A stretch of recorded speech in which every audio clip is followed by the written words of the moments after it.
नमस्कार दोस्तों, आप सभी लोगों का स्टडी IQ के स्वागत है। आज आपके लिए दोस्तों राजस्थान जीके के बहुत ही महत्वपूर्ण 50 क्वेश्चन करवाने वाला हूं।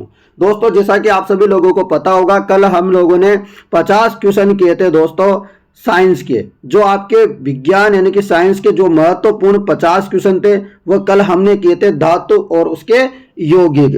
तो दोस्तों मैं पूरी की पूरी तैयारी आपको फ्री की फ्री क्या करवाने वाला हूँ, यूट्यूब में करवा रहा हूँ और आगे भी करते रहेंगे। चिंता मत करो, फ्री में पूरी तैयारी करवाऊंगा। और दोस्तों आज दोस्तों बहुत ही बड़ा ऑफर चल रहा है। टेस्ट सीरीज में 49% का डिस्काउंट चल रहा है। सीधा सीधा कितने प्रतिशत का? 49% का। ये मात्र 2 दिनों के लिए, एक तो आज और कल रात 12 बजे तक ये ऑफर रहेगा। जिनको लेना है वो ले लेना। अंत में सारी जानकारी बता दूंगा, तो वीडियो को अंत तक देखना। मोबाइल नंबर भी दे दूंगा, कोई समस्या हो तो। ये ऑफर 2 दिनों के लिए है। ये भी क्यों? क्योंकि मेरी बहन है, उसकी शादी थी दोस्तों, उसी के उपलक्ष्य पर ये ऑफर आप लोगों को मिल रहा है, 49% का डिस्काउंट। ठीक है दोस्तों, मैं पहले तो दे नहीं पाया परंतु अब दे रहा हूं आप लोगों को ये ऑफर। चलिए दोस्तों शुरू करते हैं क्लास को। पहला क्वेश्चन, निम्नलिखित में से कौन सा ग्रंथ जालोर के शासकों की उपलब्धि के बारे में बताता है? आपको बताना है मित्रों, निम्नलिखित में से कौन सा ग्रंथ है जो जालोर के शासकों की उपलब्धि के बारे में बताता है। जालोर के शासकों की उपलब्धि के बारे में बताता है, यह आपको बताना है। तो जालोर के जो शासक है उनकी उपलब्धि के बारे में बताता है दोस्तों कानड़ देव प्रबंध। कानड़ देव प्रबंध के लेखक कौन है? यह भी बहुत बार क्वेश्चन आ रखा है, तो याद रखना पद्मनाभ। क्या नाम है? पद्मनाभ। ये आपको याद रखना है। कानड़ देव प्रबंध के जो है पुस्तक के रचयिता है और इसमें जालोर के शासकों की उपलब्धियों के बारे में लिखा हुआ है। इस पुस्तक में आपको पता होगा दोस्तों, जो राजा थे यहाँ के कानड़ देव चौहान और उनके भाई थे वीरम देव चौहान की जो वीर गाथा है, शौर्य गाथा है, वो इसमें लिखी हुई है। अगला प्रश्न आप लोगों के लिए, राजस्थान का कौन सा जिला अजरक प्रिंट के लिए प्रसिद्ध है? कृषि प्रिंट के लिए, अजरक प्रिंट के लिए दोस्तों आपको पता है अजरक प्रिंट हो या मलिर प्रिंट हो या जाजम दाबू प्रिंट हो। इस जाजम दादू प्रिंट के लिए नहीं, किसके लिए? अजरक और मलिर प्रिंट के लिए। बाड़मेर प्रसिद्ध है, आपको पता ही होगा। आपको बता दूं दोस्तों, जाजम और आपने दाबू प्रिंट का नाम भी सुना होगा। कौन सी प्रिंट? जाजम और दाबू प्रिंट। ये कहाँ की प्रसिद्ध है? तो छिपो का आकोला पड़ता है ना जगह, एक जगह छिपो का आकोला चित्तौड़गढ़ में, तो वहां पर जाजम और दाबू आबो प्रिंट भी है। चलो अगला प्रश्न, मारवाड़ीरा प्रगनारा विगत के लेखक कौन है? मारवाड़ प्रगनारी विगत के लेखक कौन है? मुनोत नैणसी। दोस्तों टेस्ट सीरीज में 49% का जो डिस्काउंट है उसके बारे में जानकारी आपको अभी बता दूंगा थोड़ी देर में, चिंता मत करो। मुनोत नैणसी, मारवाड़ प्रगनारी विगत के लेखक कौन है? मुनोत नैणसी, याद रखना। अगला प्रश्न, गोरा बादल महल और नवलखा बुर्ज कहाँ स्थित है? गोरा बादल महल और नवलखा बुर्ज महल कहां पर स्थित है आपको बताना है। चलो बताओ, बहुत ही बढ़िया, शानदार, चित्तौड़गढ़ में। गोरा बादल महल और नवलखा बुर्ज कहां पर स्थित है? चित्तौड़गढ़ दुर्ग में स्थित है गोरा बादल महल और नवलखा बुर्ज। ठीक है ना। चलो अगला प्रश्न है, अमृता देवी, जो अमृता देवी बिश्नोई थी दोस्तों, उनके नाम से वन्य जीव उद्यान किस जिले में है? तो अमृता देवी बिश्नोई के नाम से वन्य जीव उद्यान कहां पर है? तो आप लोगों को याद रखना है जोधपुर में है। कहां पर है? जोधपुर में है दोस्तों। आपको पता होगा इन्होंने पेड़ की रक्षा करते हुए अपना बलिदान दिया। साथ में 363 लोगों का भी बलिदान दिया था इन्होंने, अपना और अपनी बेटियों का साथ में जो है बलिदान कर दिया था इन्होंने पेड़ों को बचाने के लिए। अगला प्रश्न, संत लालदास जी के लिए अच्छी तरह से जाने जाते हैं। तो आपको पता होगा दोस्तों, जो संत लालदास जी है ये मेवात जो प्रदेश है उसके संत माने जाते हैं। मेवात प्रदेश यानी कि अलवर भरतपुर के। तो ये किस लिए जाने जाते हैं? तो आपको पता होगा दोस्तों, सांप्रदायिक जो सद्भावना है उसके लिए जाने जाते हैं संत लालदास जी। जैसे कि आपने सुना होगा बाबा रामदेव जी का नाम भी, बाबा रामदेव जी भी सांप्रदायिक सद्भावना के लिए जाने जाते हैं। उसी प्रकार संत लालदास जी भी जाने जाते हैं। नेक्स्ट प्रश्न, प्रसिद्ध 84 खंभों की छतरी कहाँ है? तो आपने सुना होगा 80 खंभों की, 84 खंभों की, 32 खंभों की। जो इंपॉर्टेंट है वो बता देता हूं। 32 खंभों की बहुत सारी है परंतु मैं केवल एक बताऊंगा, क्वेश्चन वही आता है। दोस्तों प्रसिद्ध जो 84 खंभों की छतरी वो तो बूंदी में है। आप लोगों ने सुना भी होगा 32 खंभों की छतरी रणथंभौर और दुर्ग में है। ठीक है ना, और भी है परंतु आपको ये याद रखनी है। उसके अलावा 80 खंभों की छतरी जिसको मूसी महारानी की छतरी भी कहते हैं, क्या कहते हैं, मूसी महारानी की छतरी, ये कहाँ है, ये अलवर में है। कहां पर है, अलवर में है। अगला प्रश्न, मुगलों के साथ निरंतर संघर्ष में रहने वाले मारवाड़ के शासक थे। मुगलों के साथ निरंतर संघर्ष में रहने वाले मारवाड़ के शासक कौन थे, यह आपको बताना है। तो आपका इसका याद रखना है दोस्तों, क्या रखोगे याद, चंद्रसेन। क्या रखोगे याद, चंद्रसेन आप लोगों को याद रखना है। नेक्स्ट क्वेश्चन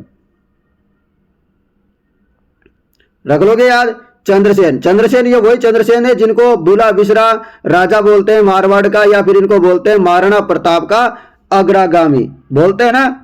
तो मारवाड़ का प्रताप भी इनको बोला जाता है। इन्होंने कभी भी दोस्तों अकबर की क्या है, स्वतंत्रता यानी कि अधीनता, मुगलों की अधीनता कभी स्वीकार नहीं की, आजीवन संघर्ष करते रहिए महाराणा प्रताप की तरह। अगला प्रश्न, मोरचंग एक प्रकार का क्या है। मोरचंग आपको पता है दोस्तों एक प्रकार का क्या है, वाद्य यंत्र है। क्या है, एक प्रकार का वाद्य यंत्र है मोरचंग। याद रखना आप सभी के सभी विद्यार्थी। चलो अगला प्रश्न आप लोगों के लिए ये रहा, राजस्थान के एकीकरण के समय जोधपुर के महाराजा कौन थे। जब एकीकरण हो रहा था दोस्तों राजस्थान का, तब आपको पता है दोस्तों जोधपुर के एक राजा थे, उन्होंने कहा भी था कि मैं तो पाकिस्तान के साथ मिलना चाहता हूं। अब आप लोगों को नाम उनका याद आ गया होगा, अब तक नहीं आया होगा, क्योंकि ऐसे करने वाले यही थे। हनुमंत सिंह। कौन थे, हनुमंत सिंह दोस्तों राजस्थान एकीकरण के समय राजा थे, याद रखना है आपको। अगला प्रश्न, आहड़ सभ्यता की सर्वप्रथम खुदाई किसने की थी। जो आहड़ सभ्यता है उदयपुर में दोस्तों, जिसको ताम्रवती नगरी भी बोलते हैं, आगाटपुर भी बोलते हैं, ठीक है ना, इसी सभ्यता की बात कर रहा हूं। तो ये सभ्यता की खोज सबसे पहले की थी अक्षय कीर्ति व्यास ने। किसने की थी, अक्षय कीर्ति व्यास के द्वारा इसका उत्खनन किया गया था आहड़ सभ्यता का। अगला प्रश्न, किस अभिलेख में गुर्जर प्रतिहारों का लक्ष्मण के वंशज कहा गया है। किस अभिलेख में गुर्जर प्रतिहारों का लक्ष्मण के वंशज कहा गया है। किस अभिलेख में गुर्जर प्रतिहारों का दोस्तों लक्ष्मण के वंशज कहा गया है। जवाब हो जाएगा ग्वालियर अभिलेख। किस अभिलेख में गुर्जर प्रतिहारों का दोस्तों लक्ष्मण के वंशज कहा गया है, तो ग्वालियर अभिलेख में कहा गया है। अगला प्रश्न आप लोगों के लिए, राग चंद्रिका किसके द्वारा रचित है। राग चंद्रिका किसके द्वारा रचित है, तो आपको याद रखना है द्वारकानाथ भट्ट के द्वारा। राग चंद्रिका किसके द्वारा रचित है, द्वारकानाथ भट्ट के द्वारा रचित है, आप लोगों को याद रखना है राग चंद्रिका। नेक्स्ट प्रश्न है आपके लिए, अकबर की शाही सेना ने किसके नेतृत्व में जोधपुर पर कब्जा किया था। तो दोस्तों आपको पता है जोधपुर पर, जो आप लोगों को पता है जोधपुर पे कब्जा कर लिया था, अकबर की एक सेना गई थी किसके नेतृत्व में, तो हुसैन कुली खां के नेतृत्व में। किसके नेतृत्व में, हुसैन कुली खां के नेतृत्व में गई थी। नेक्स्ट प्रश्न, अहिरवाटी और मेवाती बोलियां निम्नलिखित में से किस वर्गीकरण में आती है। अहिरवाटी हो या मेवाती, तो आप लोगों को मेवाती से समझ में आ गया होगा, अहिरवाटी भी नहीं आया होगा। तो मेवाती वहीं बोली जाएगी जो मेवात प्रदेश होगा, हाड़ौती वहीं बोली जाएगी जो हाड़ौती होगा। समझ में आई है तो बातें, इनमें कॉमन सेंस लगाने वाली बात है। तो पता है अलवर भरतपुर में बोला जाता है। अलवर भरतपुर कौन से एरिया में आता है बताओ, तो अलवर भरतपुर आता है आपका उत्तर पूर्वी राजस्थान में। तो अहिरवाटी यानी कि हरियाणा का बॉर्डर टच है, इसलिए अहिरवाटी और मेवाती बोली जाती है, याद रखना है, ठीक है ना, याद रख लोगे। ये कहां पर बोलते हैं, तो अलवर में दोस्तों बहरोड हो गया, मतलब नया जिला बन गया ना बहरोड, वहां मुंडावर हो गया, और जयपुर की जो मतलब पहले कोटपुतली था, अभी कोटपुतली नया जिला बन गया बहरोड कोटपुतली, तो कोटपुतली में भी ये बोली जाती है। अब आप लोगों को ऐसा याद रखना है, कहां पर, बहरोड, मुंडावर और कोटपुतली, इन जगहों में दोस्तों अहिरवाटी बोली जाती है, रख लोगे याद। चले अगले प्रश्न में, चलो ये रहा अगला प्रश्न, राजस्थान में राजनीतिक गतिविधियों के संचालन हेतु सर्वप्रथम किस राज्य में 1934 में प्रजामंडल की स्थापना की गई। तो 1934 में प्रजामंडल की स्थापना कहां की गई थी, तो 1934 में अभी क्या करें यहाँ पर ऑप्शन में क्या है, बिल्कुल 1934 में जो स्थापना करी थी वो आप लोगों को याद रखना है, कहाँ की, जोधपुर प्रजामंडल की। किसकी, जोधपुर बोले या मारवाड़ प्रजामंडल बोले, इसकी स्थापना करी थी जय नारायण व्यास ने। जय नारायण व्यास के द्वारा स्थापना की गई थी जोधपुर की 1934 में, याद रखना दोस्तों। 1934 में ही दोस्तों हाडोती प्रजामंडल की भी स्थापना करी थी, परंतु हाडोती दे नहीं रखा है या कोटा दे रखा है, कोटा नहीं करना है इसलिए, ठीक है ना। तो हाडोती प्रजामंडल की स्थापना भी 1934 में करी थी नैनू राम शर्मा ने। उसके बाद 1934 में एक जगह की और करी थी, वो भी ऑप्शन में नहीं है, सिरोही की, बंबई में करी थी। किसने की थी, वर्दी शंकर त्रिवेदी ने, परंतु बाद में विफल हो गया था, फिर दोबारा से की थी, समझ गए। उसके अलावा सिरोही में फिर दोबारा से होती है, कब, 1939 में सिरोही में होती है, फिर किसके नेतृत्व में, गोकुल भाई भट्ट के नेतृत्व में। तो ऐसे याद रखना। चलो अगला प्रश्न ये रहा, सही सुमेलित करना है आप लोगों को दोस्तों और अच्छे से मिलान करना है। जसनाथ जी कहां पर, कतरियासर बीकानेर, जसनाथ जी कतरियासर बीकानेर। शीतला माता पता होगा आप लोगों को, चाकसू जयपुर में है। कहां है, चाकसू जयपुर में। जाम्बो जी कहां है, मुकाम नौका में है कि नहीं, बिल्कुल। जीण माता कहां है, रेवासा सीकर में। अपना ऑप्शन कौन सा हो जाएगा, ऑप्शन नंबर अ सही हो जाएगा। चलो सिंपल है एकदम। अगला प्रश्न आप लोगों के लिए ये रहा, रणछोड़ भट्ट ने संस्कृत में किस महाकाव्य की रचना की। रणछोड़ भट्ट ने दोस्तों संस्कृत में किस महाकाव्य की रचना की, तो किसकी की थी, राज प्रशस्ति की। रणछोड़ भट्ट ने संस्कृत में किस महाकाव्य की रचना की, तो जवाब होगा राज प्रशस्ति की। कब की थी, 1676 में। रणछोड़ भट्ट ने संस्कृत में रचना की थी दोस्तों एक महाकाव्य की, उसका नाम था राज प्रशस्ति, और राज प्रशस्ति की जो रचना की थी वह 1676 में की थी। कहां पे की थी, तो घेवर माता का जो वहां पर एक मंदिर है, तो घेवर माता राजसमंद झील की जो पाल पर 25 सबसे बड़ी प्रशस्ति दोस्तों, ये 25 काली शिलाओं पर उत्कीर्ण है, विश्व की सबसे बड़ी प्रशस्ति, जिसका प्रशस्तिकार कौन है, रणछोड़ भट्ट। कौन है, रणछोड़ भट्ट। आप लोगों को पता होगा इसे प्रथम और जो द्वितीय मेवाड़ संधि हुई थी ना, प्रथम और द्वितीय मुगल मेवाड़ संधि, उसका भी वर्णन मिलता है। आपसे पूछ लिया जाए कि मुगल मेवाड़ प्रथम और द्वितीय जो संधि हुई है उसका वर्णन कहां मिलता है, तो राज प्रशस्ति में मिलता है, जो राजसमंद में है, घेवर माता, ठीक है ना, घेवर माता की पाल पर, ठीक है। अगला प्रश्न, कालीबंगा से हड़प्पा पूर्व की सभ्यता के मिलते जुलते अवशेष पाकिस्तान में किस स्थान पर मिलते हैं। यानी कि जो कालीबंगा है अपने हनुमानगढ़ में, इससे मिलते जुलते जो अवशेष है हड़प्पा पूर्व की सभ्यता के अवशेष जो मिलते जुलते हैं वो पाकिस्तान में कहां पर मिलते हैं, तो कोट दिज्जी एक सभ्यता पड़ती है पाकिस्तान में, कोट दिज्जी वहां पर शहर है, उसमें जो है कालीबंगा से हड़प्पा पूर्व की सभ्यता के मिलते जुलते अवशेष मिलते हैं। अगला प्रश्न, नवल सागर तालाब कहां है। मैं बहुत बार बता चुका हूं, एक दिन मैंने रटवाया भी था कि नवल जेत कैसे याद रखोगे, नवल जेत मैंने बोला था ना आप लोगों को, नवल जेत ऐसे बोला था ना, ठीक है। तो नवल और जेत सागर कहां पर है, नवल सागर और जेत सागर कहां पर है, बूंदी में। यदि आपसे गेब सागर पूछ ले, गेब सागर आपके कहां पर है, ये आपके कहां पर है, डूंगरपुर में। यदि आपसे पूछ ले अजित सागर, तो ये खेतड़ी में, खेतड़ी कहां है, झुंझुनू में। तो ऐसे याद रखना, अजित सागर, खेतड़ी, गेब सागर, डूंगरपुर, जेत और नवल कहां है, बूंदी में, ठीक है ना। अगला प्रश्न, निम्नलिखित संतों में से कौन सा जन्म से मुसलमान था।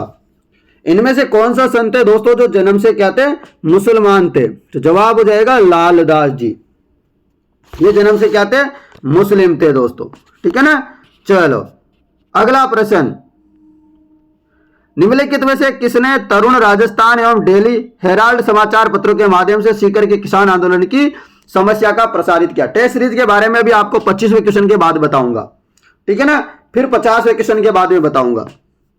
चलो, तो राम नारायण चौधरी इसका सही जवाब हो जाएगा, और वीडियो को फटाफट से शेयर कर दो। तो तरुण राजस्थान हो या डेली हेराल्ड समाचार हो, जो सीकर की किसानों की समस्या थी उसका जो प्रसार किया था वो राम नारायण चौधरी ने किया था। किसने, राम नारायण चौधरी ने। अगला प्रश्न, घोरादाय ने मेवाड़ के की जान बचाई थी, तो गोरादाई ने दोस्तों आपको पता होगा इन्होंने मारवाड़ के किसकी जान बचाई थी, ये अच्छे से जानते होंगे आप लोग, अजीत सिंह को। इनको आपको पता है कान का कच्चा भी कहा जाता है। तो दोस्तों अपने पुत्र को गोरादाई ने बलिदान दिया और अजीत सिंह को बचाया। समझ गए? चलो अगला प्रश्न, जयपुर के किस कछवा शासक ने 1818 में ईस्ट इंडिया कंपनी से संधि की? तो 1818 में ईस्ट इंडिया कंपनी से संधि किसने की थी? जयपुर के जो कछवा शासक है उनमें से। तो ये हो जाएगा महाराजा जगत सिंह द्वितीय। किसने की थी? महाराजा जगत सिंह द्वितीय ने की थी, याद रखना है। महाराजा जगत सिंह द्वितीय ने जयपुर में की थी। यदि आपसे पूछ रहे जोधपुर में किसने की थी, तो जोधपुर में की थी मान सिंह ने। बीकानेर में पूछ ले तो याद रखना महाराजा सूरत सिंह ने। ठीक है ना? चलो अगला प्रश्न, निम्नलिखित में से कौन सा जोड़ा सही नहीं है? कौन सा सही नहीं है वो बताना है। जैसलमेर में बाटे ने राज किया था, क्या बताओ फटाफट? बिल्कुल। गोयलों ने मेवाड़ में किया था, सिसोदिया ने मेवाड़ में किया था। समझ गए? चालुक्यों ने गुजरात में, क्या सही है? परमार ने क्या मारवाड़ में किया था? राठौड़ ने किया था या परमार ने किया था? राठौड़ ने किया था भाई। तो परमार नहीं होगा, राठौड़ होता है यदि ऑप्शन में सही होता तो। ठीक है, तो राठौड़ होता। अब दोस्तों मैं टेस्ट सीरीज के बारे में बता देता हूं, फिर अगले क्वेश्चन में चलेंगे। चिंता मत करो, अभी चलेंगे ना, तब तक वीडियो को शेयर करो। अब दोस्तों टेस्ट सीरीज में ये शादी की उपलक्ष्य में आप लोगों को ऑफर मिल रहा है। नहीं तो 200 रुपए का डिस्काउंट तो चल ही रहा है। आपको 200 रुपए का डिस्काउंट लेना है तो कूपन कोड लगाना है आपको, तो वो तो चलेगा ही सही। ठीक है ना? परंतु 200 से भी ज्यादा डिस्काउंट लेना है तो दोस्तों आज 49 रुपए का 49% का, 49 रुपए का नहीं, 49% का डिस्काउंट दोस्तों मिल रहा है। सीधा सीधा 49% का। मैंने बोला था 50% डिस्काउंट का ऑफर कभी दोबारा जिंदगी में नहीं आएगा, 49 का आ गया। तो ये लास्ट ऑफर है, 49 का ऑफर आज रात चलेगा, पूरी रात, कल रात 12 बजे तक चलेगा ओनली। उसके बाद ऑफर नहीं चलेगा। फिर भी आपको टेस्ट सीरीज लेने में कोई समस्या वगैरह आती है, अभी ना मैं टेस्ट सीरीज के बारे में बताऊंगा कि कौन सा कोड लगाना है। 150 टेस्ट मिलेंगे आपको इसमें, topic wise, mix, full length सब, है ना?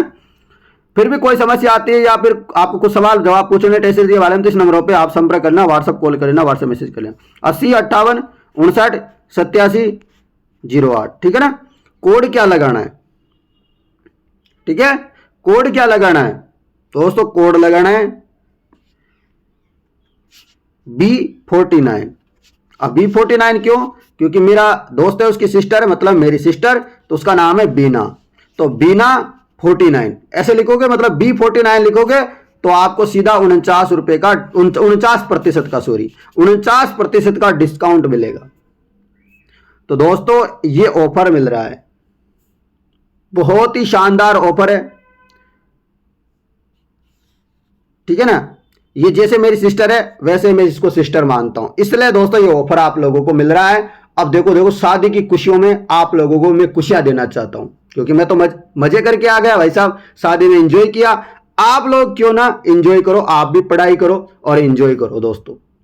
फिर सितंबर के बाद फुल एंजॉय करना भाई साहब, शादियां, फिर उसके बाद दिवाली वाली निकल जाएगी, सर्दियों में शादियों में घूमना। बस सितंबर तक पढ़ लो और ये टेस्ट सीरीज ले लो, बहुत कम पैसे में आपको ये टेस्ट सीरीज पड़ जाएगी, 260 रुपए के आसपास या उससे भी कम में पड़ जाएगी। ठीक है ना? तो 49% का डिस्काउंट है। कोड लगाना है B49, ऐसे लिखना है कोड में। एप्लीकेशन डाउनलोड कर लेना, डिस्क्रिप्शन में दे रखा है लिंक एप्लीकेशन का, फर्स्ट कमेंट बॉक्स में भी एप्लीकेशन का लिंक दे रखा है, उसे डाउनलोड कर लेना। ठीक है ना मित्रों? चलिए दोस्तों आप चलते हैं अगले प्रश्न में। फिर कोई समस्या हो तो मैंने मोबाइल नंबर दे दिया, फिर दे दूंगा मोबाइल नंबर अंत में, देख लेना, है ना? राजस्थान के निम्नलिखित किस जिले में प्रसिद्ध स्थान मांडलगढ़ स्थित है?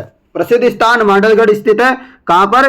भीलवाड़ा में स्थित है मांडलगढ़ स्थान। मांडलगढ़ दुर्ग भी यहां पर ही बना हुआ है। अगला प्रश्न, राजस्थान का कौन सा जिला अंतरराष्ट्रीय सीमा के निकट नहीं है? कौन सा जिला है जो अंतरराष्ट्रीय सीमा के निकट नहीं है? आपको पता है हनुमानगढ़ नहीं है। ठीक है ना? गंगानगर है, बीकानेर है, बाड़मेर है। अगला प्रश्न, डाई नदी का संबंध राजस्थान के किस जिले से है? डाई नदी का संबंध किससे है? तो डाई नदी का संबंध है अजमेर से। कहां से संबंधित है?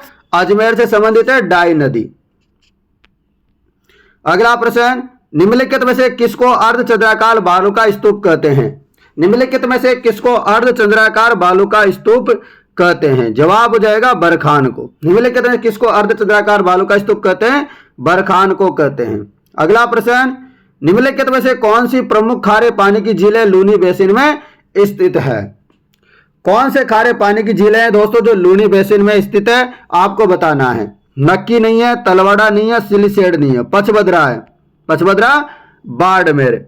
ये आप पचभद्रा आजकल कहां चली गई? बालोतरा में, नया जिला बन गया पचभद्रा बालोतरा। ठीक है ना। अभी वैसे पुराने टाइप के क्वेश्चन आ रहे हैं, चिंता मत करो। पचभद्रा बाड़मेर वगैरह कुछ भी ऐसे आएगा भी ना, बालोतरा वालोतरा पे से याद रख लेना थोड़ा मन में, मन की शांति के लिए। अगला प्रश्न, कोटारी नदी का उद्गम स्रोत क्या है? कोटारी नदी का उद्गम स्रोत क्या है? दिवेर की पहाड़ियां। कोटारी नदी का उद्गम स्रोत क्या है? कोटारी नदी का उद्गम स्रोत है दिवेर की पहाड़ियां। और इस नदी पर दोस्तों कौन सा बांध बना हुआ है? याद रखना, मेजा बांध बना हुआ है और कोटारी सभ्यता है, ये भागोर सभ्यता इसी के किनारे है। ठीक है ना। चलो अगला प्रश्न, निम्नलिखित में से किस जिले में बुरी मृदाएं मिलती है? तो बुरी मृदा कहां मिलती है? तो बुरी मृदा मिलती है सवाई माधोपुर में। बुरी मृदा कहां पर मिलती है दोस्तों? सवाई माधोपुर में मिलती है, बनास बेसिन में पाई जाती है, आप लोगों को याद रखना। चलो अगला प्रश्न ये रहा, इसको आप डिलीट कर दो। कैसे डिलीट कैसे होगा ये? क्योंकि शेरगढ़ वन्य जीव अभ्यारण्य पूछा है, तो इसमें करौली भी नहीं है, भरतपुर नहीं है, भीलवाड़ा भी नहीं है, कोटा भी नहीं है। कहां पर होगा? ऑप्शन 12 में होगा। शेरगढ़ वन्य जीव अभ्यारण्य कहां है? 12 जिले में, याद रखना। चलो अगला प्रश्न, निम्नलिखित में से किस प्रदेश में स्टेपी प्रकार की जलवायु पाई जाती है, वनस्पति पाई जाती है? बताओ। तो स्टेपी प्रकार की पाई जाती है उप आर्द्र में। कहां पर? उप आर्द्र में पाई जाती है या कहां पर पाई जाती है?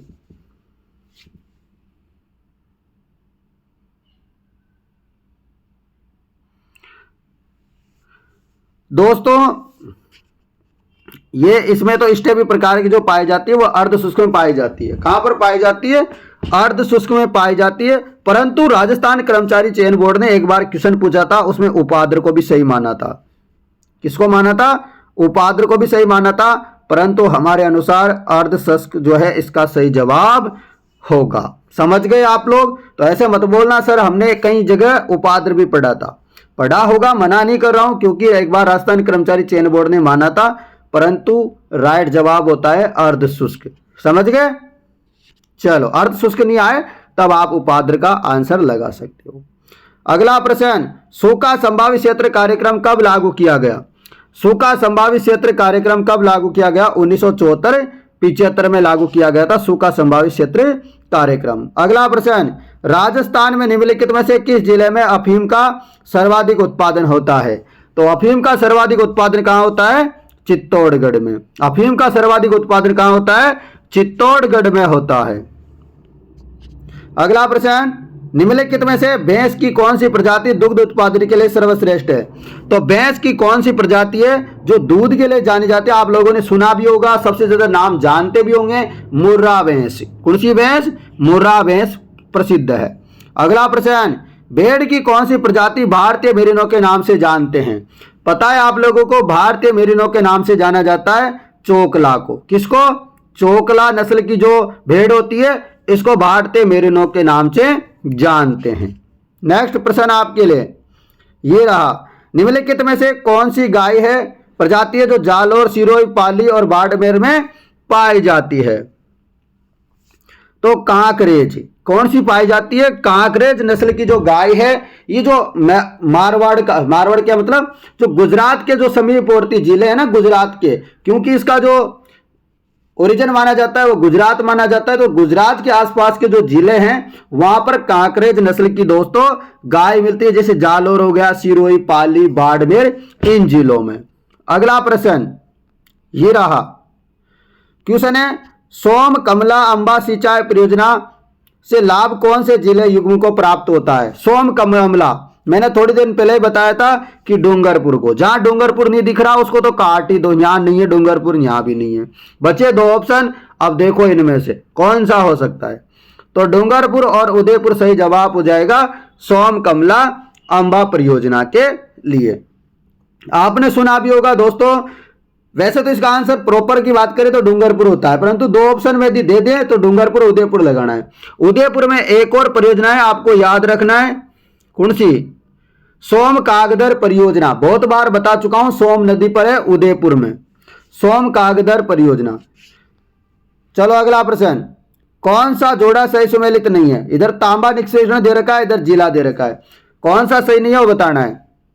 राजपुर दरीबा राजसमंद सही है, सिंगाना झुंझुनू सही है, भीदासर चूरू सही है, रेल मगरा उदयपुर गलत है। रेल मगरा उदयपुर क्या हो जाएगा? गलत होगा।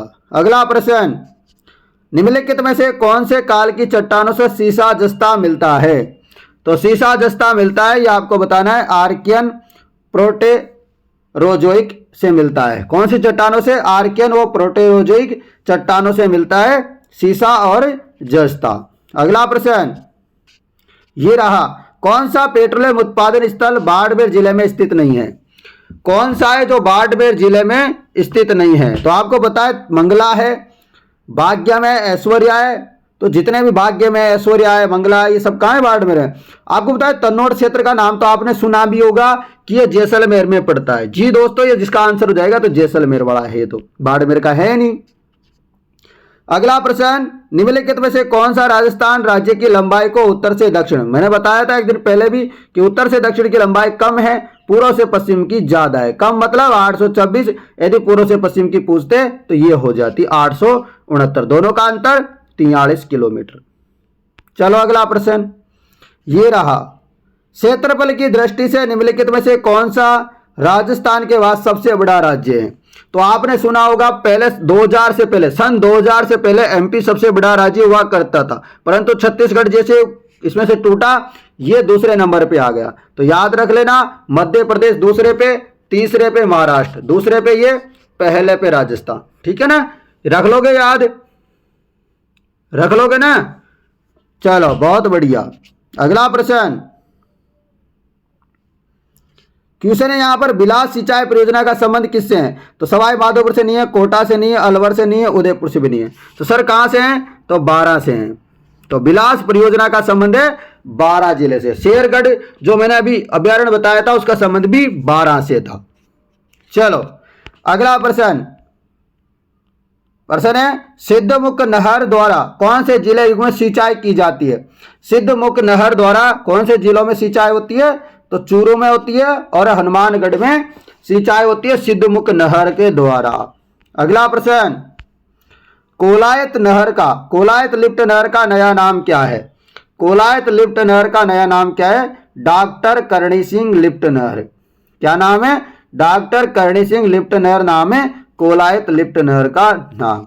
नेक्स्ट क्वेश्चन, किशनगढ़ हवाई अड्डे का उद्घाटन कब किया गया? तो किशनगढ़ अजमेर में हवाई अड्डा का उद्घाटन किया गया था दोस्तों। कब किया गया था? तो अक्टूबर 2017 में किया था। ऐसा भी क्वेश्चन आ जाता है। क्वेश्चन ये भी आता है कि सांगानेर हवाई अड्डा कहाँ है? जयपुर में। डबोक हवाई अड्डा कहाँ है? किशनगढ़ हवाई अड्डा कहाँ है? रातानाडा हवाई अड्डा कहाँ है? तो ऐसे ऐसे क्वेश्चन भी आते हैं, तो आपको ये भी याद कर लेने चाहिए दोस्तों। अच्छा सा क्वेश्चन है, प्यारा सा, बताओ आंसर। कमरों को खुशबूदार, यानी कि आपका कमरा है, आप उसको खुशबूदार भी बनाना चाहते हो और ठंडा भी रखना चाहते हो, तो किस घास का उपयोग किया जाएगा, ये आपको बताना है। तो कस घास का नाम सुना होगा, जो पूर्वी राजस्थान में, यानी कि मुख्यतः बात करें तो भरतपुर में पाई जाती है। आपको याद रखना चाहिए, गर्मियों में ये बहुत ज्यादा काम आती है दोस्तों। अब आप लोगों के लिए फिर से टेस्ट सीरीज के बारे में बता देता हूं। टेस्ट सीरीज से पहले आप वीडियो पसंद आया तो लाइक करो, ये फ्री में रहेगी। आपको टेस्ट सीरीज लेनी है नहीं लेनी वो आपकी मर्जी। वीडियो को शेयर भी जरूर कर दो और एक कमेंट कर दो प्यारा सा। देखता हूं आज कौन कौन स्टेटस लगा रहा है। और मेरे मोबाइल नंबर फिर से लिख लो, 80 58 59 8708। दोस्तों कभी भी कोई समस्या हो तो आप इस नंबरों पे मुझे जरूर संपर्क करें। और दोस्तों कभी ऑफर अलग अलग चलता रहता है, यदि आप बाद में देख रहे हो वीडियो को तो आप मुझे इस नंबरों पे संपर्क कर लेना। कोई ऑफर होगा तो मैं बता दूंगा, नहीं होगा तो मना कर दूंगा, ठीक है ना। परंतु दोस्तों अभी मैंने बता दिया कि शादी का माहौल था, इसलिए मैंने एक ऑफर जारी किया है और अभी 49% का डिस्काउंट मिल रहा है। यानी कि 500 रुपये की टेस्ट सीरीज थी, उसमें सीधा आपको 49 रुपये का डिस्काउंट मिल जाएगा और टेस्ट सीरीज आपको मिल जाएगी। क्या कोड लगाना है, तो आपको B49 कोड लगाना है। क्या लगाना है, B49 कोड लगाना है और ये अवेलेबल हो गया है ऑफर कल रात 12 बजे तक के लिए, ठीक है ना। तो जिन विद्यार्थियों को टेस्ट सीरीज लेनी है तुरंत मुझे संपर्क करें अभी। और एप्लीकेशन का लिंक फर्स्ट कमेंट बॉक्स में पिन कर रखा है और डिस्क्रिप्शन में भी दे रखा है, और आप इस नंबरों पे मैसेज करोगे व्हाट्सएप तो आपके पास तुरंत फॉरवर्ड हो जाएगा एप्लीकेशन का लिंक। तो आप डाउनलोड करना, रजिस्ट्रेशन करना, टेस्ट सीरीज में जाना, बाय नाउ पे क्लिक करना, 4th क्लास वाले में जाके, और वहां पर अप्लाई कूपन कोड आएगा, वहां 49 लगाना और अप्लाई करना और पे कर देना। टेस्ट सीरीज चुटकियों में आपके पास होगी। और दोस्तों टेस्ट सीरीज की आपकी ऐसी गारंटी है, शायद आपने दुनिया में से टेस्ट सीरीज नहीं देखी होगी। मैं चैलेंज दे रहा हूं, एक शिक्षक आप लोगों को चैलेंज दे रहा है, इसका मतलब सोचिए उसको खुद के ऊपर कॉन्फिडेंस है पूरा, वो आप लोगों को ईमानदारी से पढ़ा रहा है। आप विश्वास कीजिए, एक बार आप विश्वास करोगे आपका विश्वास नहीं टूटेगा, ये गारंटी दे रहा हूं। आप विश्वास करना ना करना ये आप बच्चों की काम है, परंतु मैं आप लोगों को जिन विद्यार्थियों ने टेस्ट सीरीज ली है उनसे आप पता कीजिए, वो बताएंगे, जो हजारों विद्यार्थी राजस्थान के, वो बताएंगे कि जो है टेस्ट सीरीज कितनी शानदार है। स्टडी IQ अकेडमी टेस्ट सीरीज दोस्तों एक नंबर की है, आप एक बार लेके देखिए, मजा आ जाएगा। धन्यवाद। फिर भी कोई समस्या आती है टेस्ट सीरीज में लेने में या फिर टेस्ट सीरीज लेने के बाद में भी, तो आप इस नंबरों पर संपर्क कर देना मुझे, तो बिना टेंशन के। धन्यवाद मित्रों।